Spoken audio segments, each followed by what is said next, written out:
ఏంటది? నాలుక. మన స్వాధీనంలో ఉంటుందా?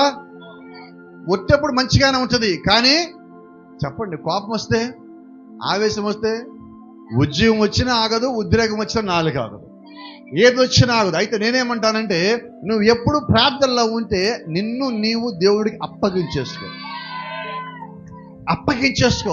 ఎందుకంటే అపవాది నిన్ను ఎలాగ ప్రేరేపిస్తాడో తెలియదు కాబట్టి నువ్వు ముందే దేవుడి చేతిలోకి వెళ్ళిపోతే, నువ్వు ముందే ప్రార్థనలోకి వెళ్ళిపోతే, నువ్వు ముందే వాక్యంలోకి వెళ్ళిపోతే, నువ్వు ముందే దేవుడికి నువ్వు సమర్పించేసుకుంటే, అప్పుడు దేవుడు పూర్తిగా నిన్ను స్వాధీనంలోకి తీసుకున్న తర్వాత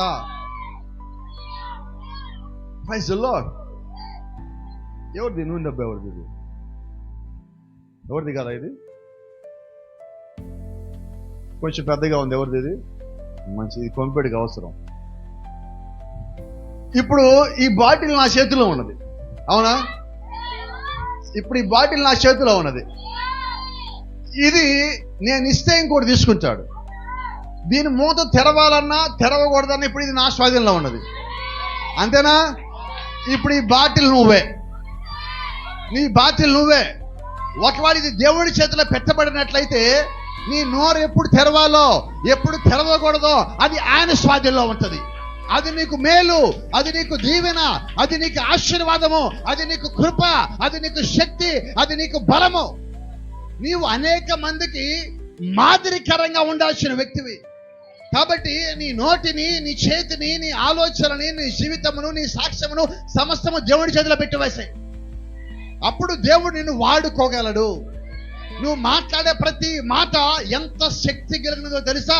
నీ స్వరమును దేవుడు వాడుకుంటూ, నిన్ను ఆయన వాడుకుంటూ ఆయన ప్రజలకు మేలు చేయటానికే నిన్ను ఇక్కడ ఉంచాడు.